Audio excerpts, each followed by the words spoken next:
With the 6th selection in this year's draft, the Calgary Flames are proud to select from the Ottawa 67s, center Sean Monahan. Perhaps the greatest draft pick during the Jay Feaster era was when he would select Sean Monahan 6th overall during the 2013 NHL draft. And from what many have seen during his time in juniors, Monahan was projected to become a future superstar for a Flames team in desperate need of talent. Monahan was looked at as a key piece for the Flames rebuild and a guy who could be heavily relied on to produce. Numerous scouts often praised Monahan for his tremendous IQ and great playmaking abilities.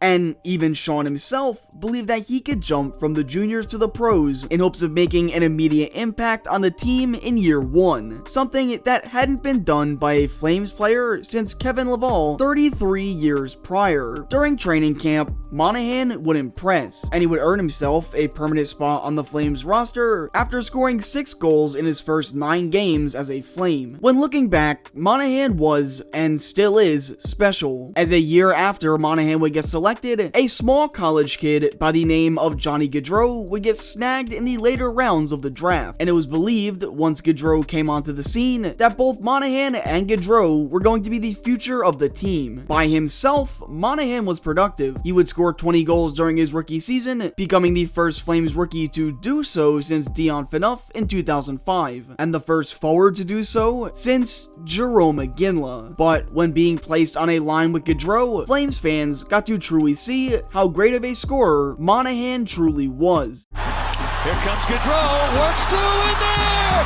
scores! Monahan! Long out, see you later, Hampus Lindholm. What a move by Johnny Gaudreau. Look at him dance.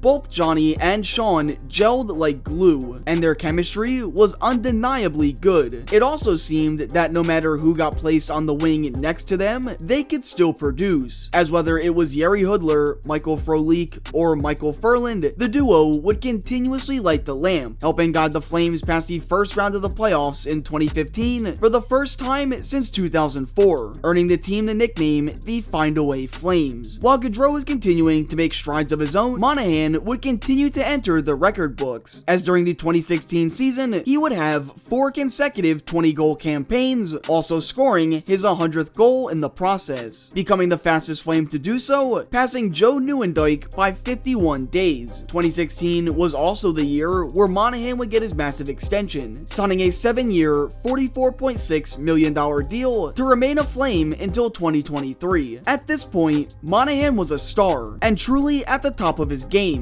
earning big money while also earning big milestones. But I'm going to fast forward to 2017, as this is the year where I truly believe things started to go downhill for Monahan. On November 18th of 2017, despite being a goal-scoring machine, Monahan would finally earn his first career hat trick in a comeback win against the Philadelphia Flyers. He would also earn the nicknames Mr. Overtime and Money Hands Monahan due to his success in the overtime period. All was well for Sean until the start of the new year, where it would be announced that Monahan would miss the remainder of the season due to injuries. Injuries that required not 1, not 2, but 4 surgeries, and little did fans know that this would be the moment Monahan's career would drastically change.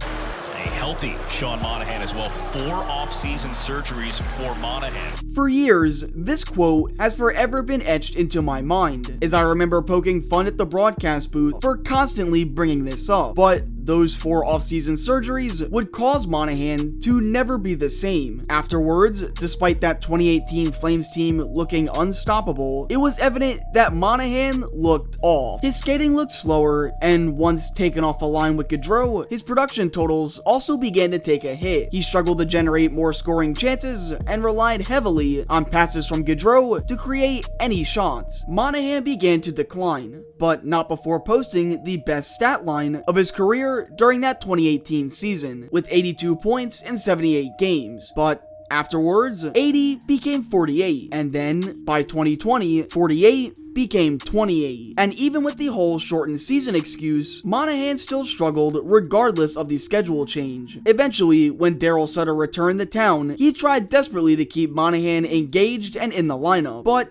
Monahan would fall from a first-line, borderline superstar center to a fourth-liner struggling to earn his keep. Eventually, it would be announced that last week, Monahan would become a healthy scratch. And just a few days ago, Brad Treliving would state this.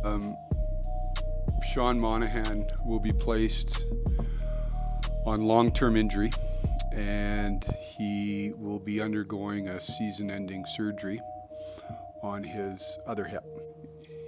When your body's telling you you can't do it, you can't do it, right? So we'll get it fixed, and we'll move forward. Now, hearing this was extremely hard, especially after stories got out of just how dedicated Sean was to the Flames. I specifically remember hearing a story of how his hips would lock up at the face-off circle, causing him to play in pain for what could be minutes before they would finally unlock. Gaudreau would also stick up for his longtime partner, stating, He's been through a lot these past, 3-4 years. Every summer I feel like he's got a major surgery.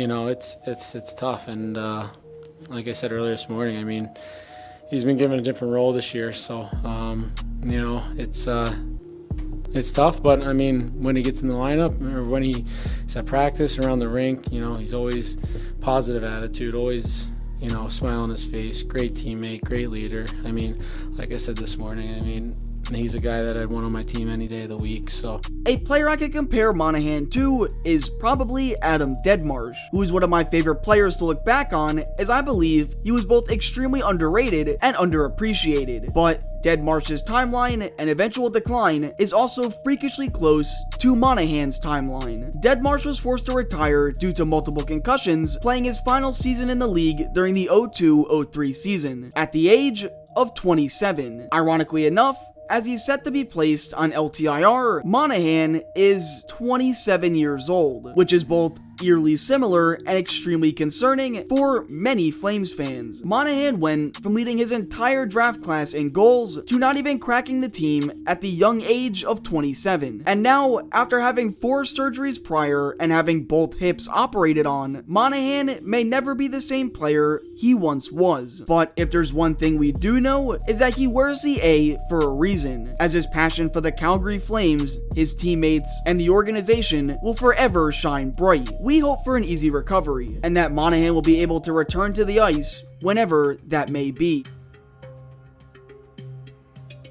So, fun fact, this is not included in the script, but I know I promised this during the middle of the week last week, and in hindsight, I'm glad I waited, because at the time, the only news we knew was that he was going to be a healthy scratch, and now, obviously, we know he's gone for the season, which changes a lot of things and actually makes this video a lot more easier to make. For those who don't know, I am a Flames fan, and this news is not very good. I myself thought that Gaudreau and Monahan were going to be the stars of this team for the near future, and now it's like we don't know what's gonna happen with Monahan, but I'm hoping for the best. I know in the past I've personally displayed some dislike towards Monahan because I saw his play decline, but obviously I didn't know just how severe it really was for him, and it kind of makes me feel bad. But before I continue to just ramble on, thanks for watching, and hopefully Monahan can get back on track and step back onto the ice whenever that may be.